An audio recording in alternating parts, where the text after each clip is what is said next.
Yes. Tunaenda kusolve mambo venye inakuja, sawa? Wamama kujeni hapa. Wamama najua kwanza singles come here. Wenye walikuwa single alafu wakaolewa come here. Mlikuwa single for some months alafu baadaye mkaolewa na watoto. Kujeni hapa. Hii story sasa hakuna kupembelezana. Nataka kusema hivi. Wacha tuambiane ukweli, tuache kushinda tukisumbuana. Mwanaume amekuoa. Amekuoa na watoto wako. Ameenda kabisa akatoa mpaka mahali. Venye ameenda akatoa mahali sasa. Hapo ndio tuko sasa. Hapo ndio tuko nani? Hebu kujeni hapa na watu waache vitu hivi. Watu waache kupelekana hivi. African is our business here. Let us come here. African is our business. Wewe mwanamke kama unajua umeolewa.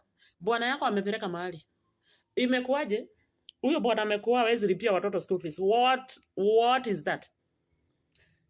Hawezi lipa school fees lakini mnakaa naye. Na watoto ni wake. Alikuwa official kulingana na Wakikuyu, alikuwa na kacha ya Wakikuyu. Sasa yeye amekuwa. Wewe sasa hauko suppose hata kukanyanga the other side. Imekuaje school fees? Watoto wanalipiwa na bwana ambaye mliachana.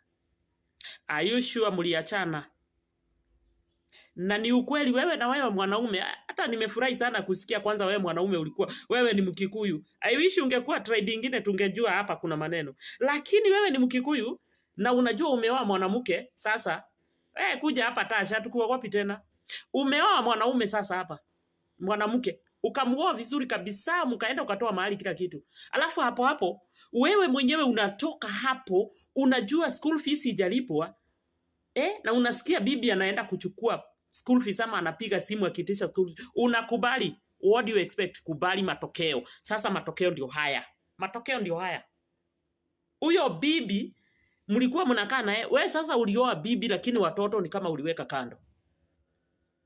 Na mtu yeyote, mwanaume yeyote ambaye anajua ako na mwanamke. Na ndio maana kumbe wanaume wanakasirikanga wakisikia ukipigiwa na ex wako. Kumbe ndio maana wanakasirikaga. Sasa hebu oneni Kanyare kichwa yenye ako na Kanyare ako more than. Hey, ako times sijui ngapi. Hii amemultiply. Wezi jua ni yule Kanyare tunajuanga. Kumbe alijua hapa sasa mimi nalipa watoto wangu school fees. Nyinyi waneni na huko. Mlee watoto wakiwa wadogo kwa sitaki kuwaondoa kwa mama yao. Lakini watoto ni wangu na nitakuwa nalipa school fees. Hello. Deadbeat daddies muko wapi? Kanyare sahi analia kwa ajili anajua endi analipia watoto wake school fees. Huyu mwanaume mwingine atajisifu na nini? School ni kitu main. Na si ati kusema hamuku kuwa na pesa. Pesa mlikuwa nayo.